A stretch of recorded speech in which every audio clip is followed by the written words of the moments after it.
Hi everyone and welcome back to my channel. Today I am going to show you how to do this low rise candy basket. This is a crochet pattern. We're going to use 3 balls of yarn and we hold 3 strands together to create a nice sturdy basket. You can see that this is a low rise basket. You can obviously increase the sides for as tall as you want. And then at the very top, we work a chain 4 space to create a nice little space all the way around. And then we just work one more row on top of that just to kind of give it some sturdiness. But this is a really cute basket. I love to make these around this time of year, especially around Halloween when you've got kids coming over and trick-or-treating and all of that fun stuff. This is a really nice basket to have by your door or wherever you keep your candy, and just kind of fill it with candy, and then you're all set for Halloween and trick-or-treaters. For this project, I am using an 8mm crochet hook. Like I said before, you'll also need 3 balls of yarn. So I have picked this sort of neon color. This is called Fire Red, and these are all acrylic 4-weight yarns. This is just an Impeccable. And I think this one is called Fire Red. Yes, it's a little bit more orange than red in my opinion. And then I have this variegated yarn, also an Impeccable by Loops and Threads. And this colorway is Falling Leaves. So you can see that it is a variegated yarn and it has some nice fall colors in it. And mixing all of those together, holding all 3 strands together, it comes out like this. And it's a really nice pattern that is created when we do this. And as usual, you'll also need a yarn needle and scissors to weave in and cut your ends. So to start, you want to grab your 3 strands, and I have mine sitting in my already made basket. Very handy.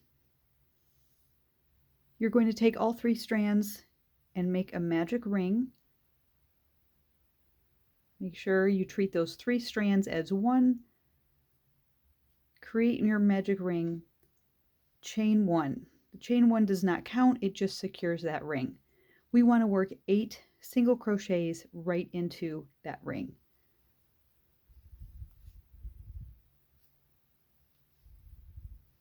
Once you have worked 8 single crochets into that ring, you can pull these tails to close that circle in the center.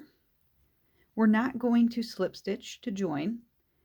I highly recommend grabbing a stitch marker to mark the first stitch of each round, but that is completely optional, totally up to you. For round 2, we are going to work 2 single crochets into every stitch around. So at the end of this round, you will have 16 total stitches. So this first stitch is a little bit tricky. It's a little tight to work into.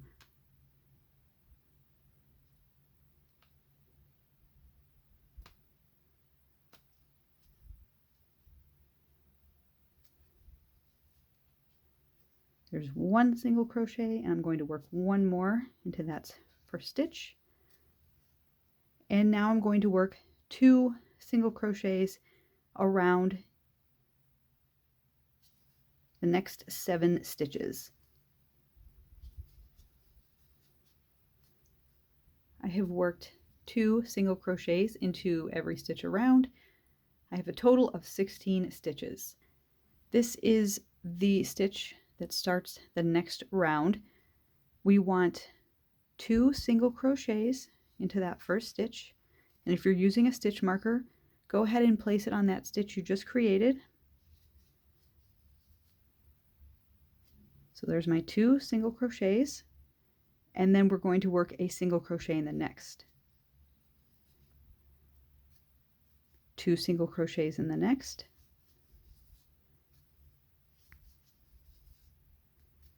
And a single crochet into that next stitch. So at the end of this round, you will have 24 total stitches, and the repeat is a 2, 1. So 2 single crochets, and then into the next 1 single crochet. I have 24 total stitches. For round 4, we're going to work 2 single crochets, and then a single crochet in each of the next 2 stitches. So the pattern for this round is 2 1 1.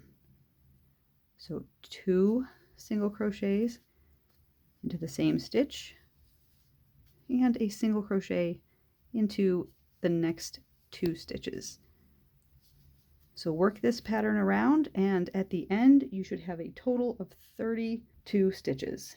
For round 5, we're going to work 2 single crochets into that first stitch of the round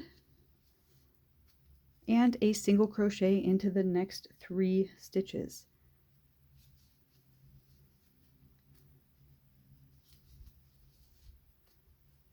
So the pattern is 2 1 1 1. 2 single crochets into the next,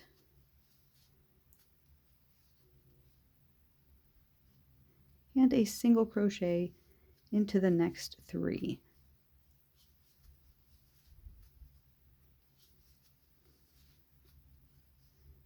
At the end of this round, you should have 40 total stitches all the way around. For round 6, again, we're going to put 2 single crochets into that first stitch of the round, and then we're going to work a single crochet into each of the next 4 stitches. So the pattern is 2 1 1 1 1.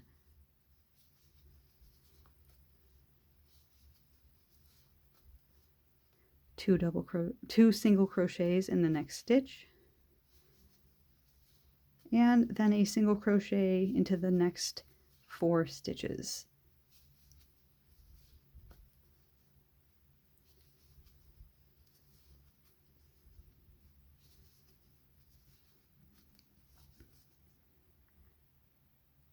At the end of round 6, you should have 48 total stitches all the way around.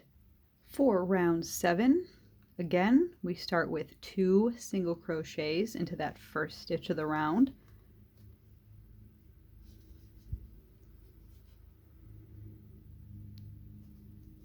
And then a single crochet into each of the next 5 stitches.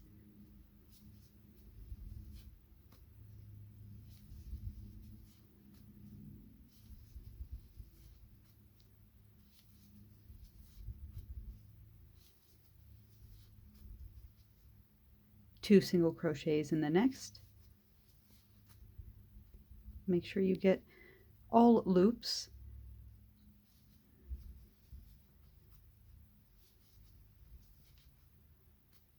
And then a single crochet into each of the next 5.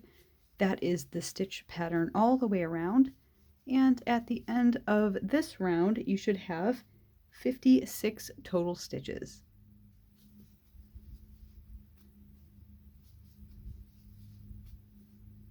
For round 8, 2 single crochets in that first stitch as usual.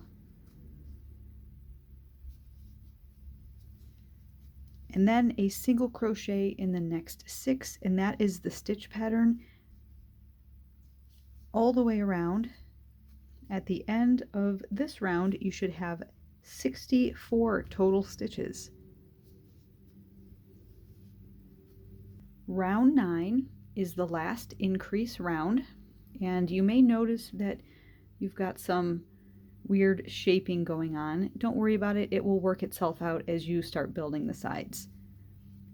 So round 9, we're going to work 2 single crochets into that first stitch, and a single crochet into each of the next 7 stitches, and that is the repeat pattern. So at the end of round 9, you will have 72 total stitches.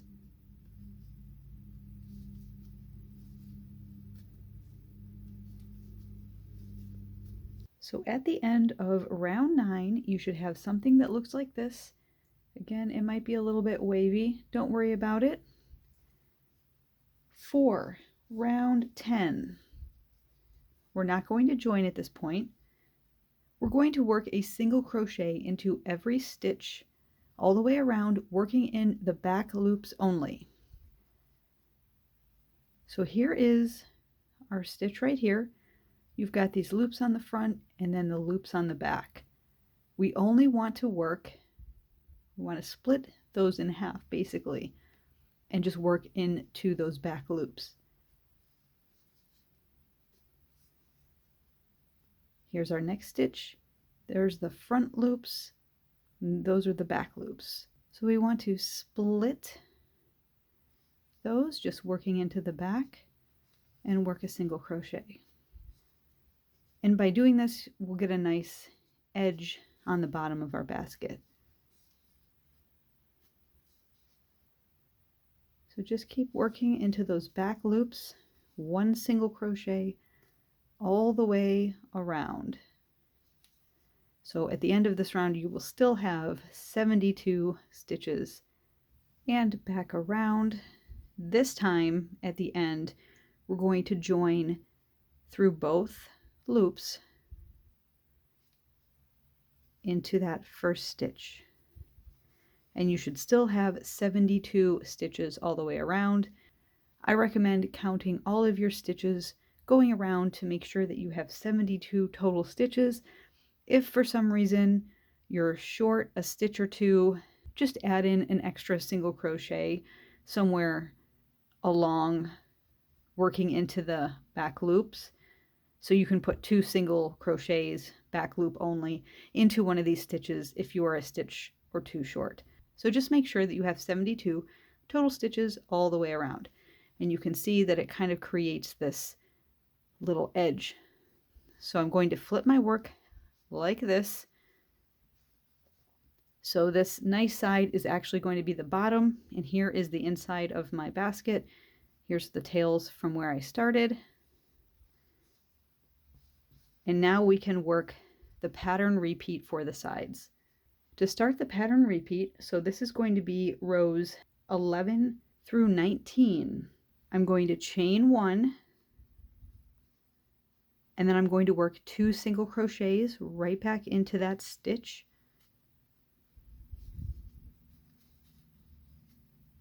I'm going to skip the next stitch, work 2 single crochets into the next stitch. So you're working 2 single crochets, skip 1, 2 single crochets, skip 1, 2 single crochets, all the way around.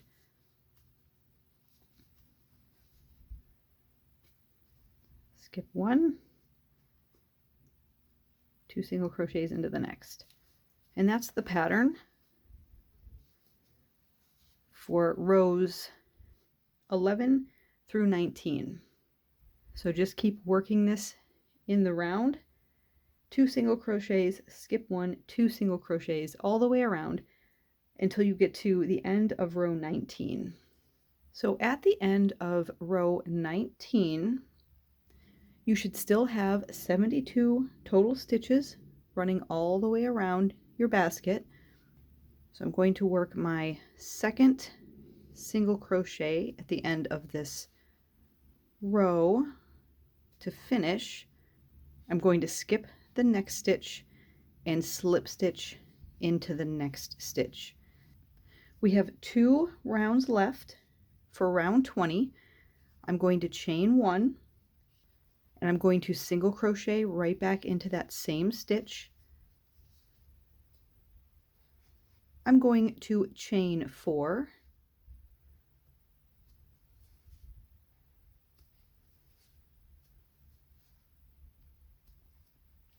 I'm going to skip 4 stitches, 1, 2, 3, 4, and in the next I'm going to single crochet.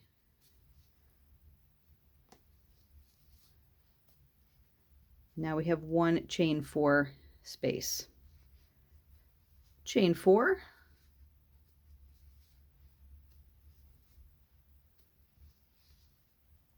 skip 4, so 1, 2, 3, 4, and into the next single crochet. And that is the pattern all the way around for this round number 20. So you're just going to chain 4, skip 4, single crochet in the next, work this all the way around, and I'll show you how to finish round 20.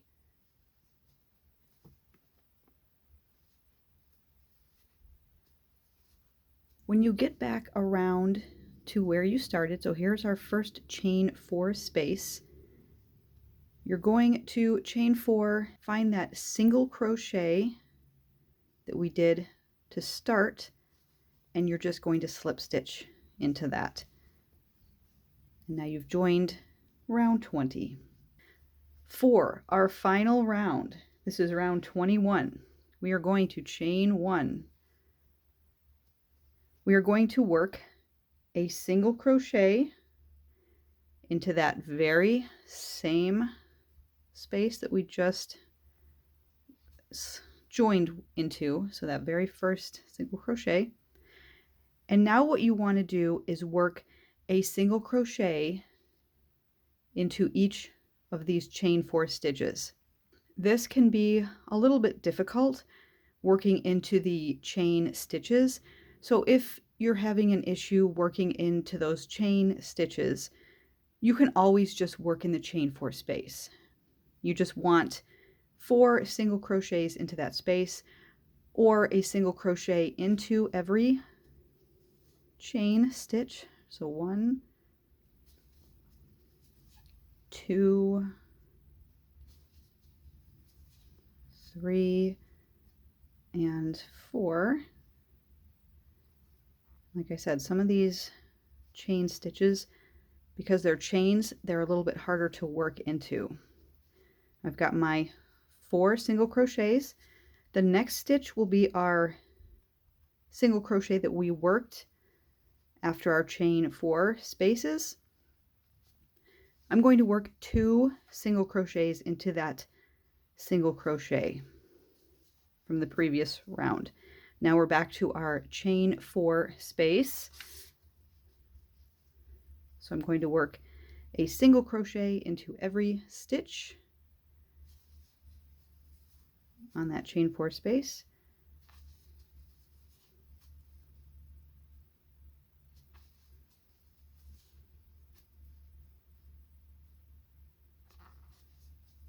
And like I said, if you have a hard time working into those stitches, just work into the chain 4 space itself. We're back at our single crochet here. I'm going to work 2 single crochets into that stitch. And that is the pattern. So you're going to work a single crochet into each of those chain 4 stitches, and then work 2 single crochets into every single crochet stitch here. After your last single crochet in that chain 4, all you want to do is just slip stitch to that first stitch to join. At this point you can fasten off and weave in your tails, and you'll have a finished basket. So I just love these low-rise baskets. Like I said, they're not very tall, but they're very practical. You can stuff candy in them.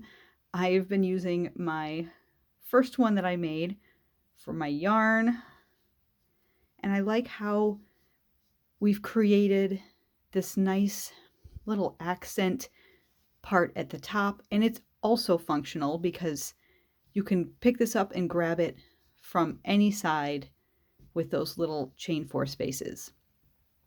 Adding that last row on top of just single crochet gives it a little bit of additional strength and sturdiness. You can add some little appliques. These 2 are knitted appliques, and here is a crochet ghost applique, and they're super cute, so you can just kind of sew them on wherever you want. And I do have tutorials for all of these, and I will link that down below. I will also put my applique playlist linked down below in case you want to check out other appliques that you can add all around the basket. You can see the stitching is a little bit different than just working a single crochet into each stitch. By working 2 single crochets into a stitch, skipping one, working 2 in the next, you create a little bit more of a textured and interesting pattern for your basket. I hope you enjoyed this crochet tutorial. Until next time, everyone, happy crocheting. Bye.